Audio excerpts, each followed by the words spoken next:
Assalamualaikum warahmatullahi wabarakatuh.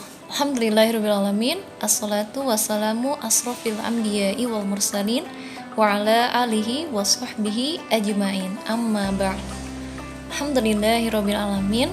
Segala puji hanya bagi Allah, karena dengan rahmatnya dan kasih sayangnya kita semua masih diberikan kesempatan dalam menjalankan ibadah puasa yang ditunggu-tunggu oleh seluruh umat muslim di dunia.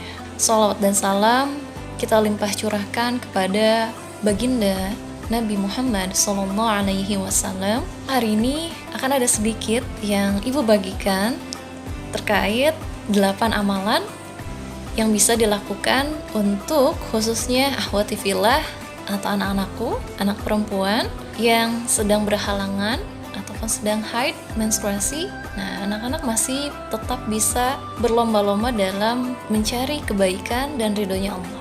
Amalan yang pertama yakni menyiapkan hidangan untuk orang yang berpuasa. Nah, bahkan dalam hadis riwayat At-Tirmidzi, barang siapa yang memberi makan orang-orang yang berpuasa, maka baginya pahala seperti orang yang berpuasa tersebut, tanpa mengurangi pahala orang yang berpuasa itu sendiri. Amalan yang kedua yakni mencari ilmu atau thalabul ilmi.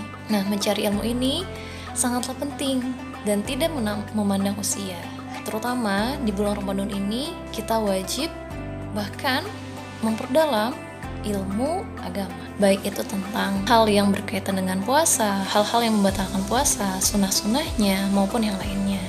Nah, yang ketiga yaitu berzikir.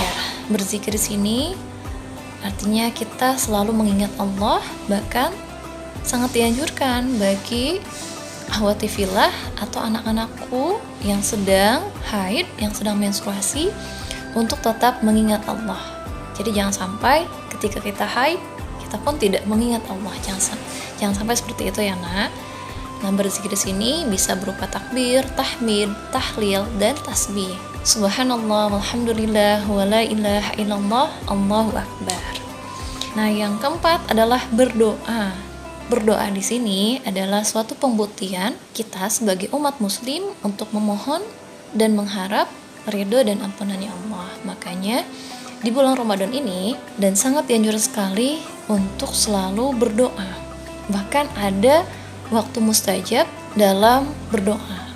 Nah, salah satunya adalah waktu mustajab berdoa ketika berbuka puasa, ketika sahur, bahkan di 10 hari terakhir Ramadan itu ada malam Lailatul Qadar, dan doanya adalah Allahumma innaka afuwun tuhibbul afwa fa'fu anni.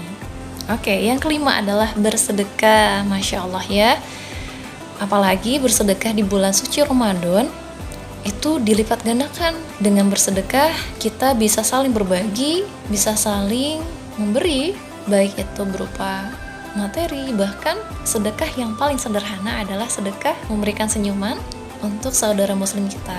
Jadi memberikan senyuman itu adalah sedekah yang paling ringan.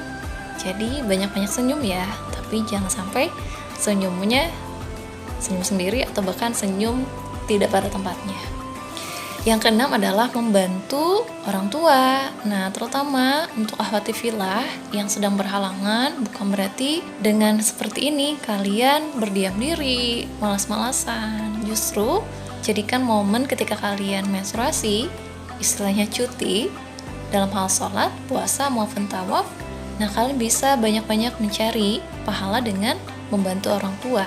Nah, yang satu lagi adalah membangunkan orang yang sahur.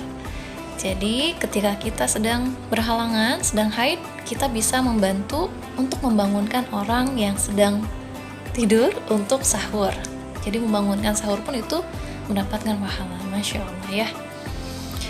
Yang ke-8 ya, yang terakhir yaitu mendengarkan tilawah Al-Quran. Dengan mendengarkan tilawah Al-Quran, kita pun bisa mendapatkan pahala.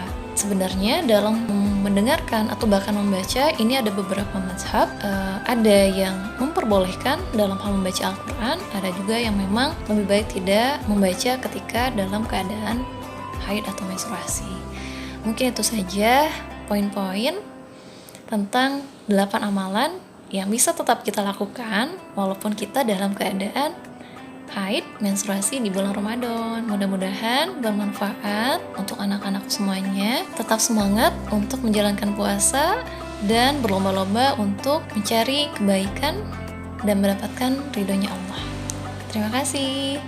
Wabillahi taufiq wal hidayah. Assalamualaikum warahmatullahi wabarakatuh.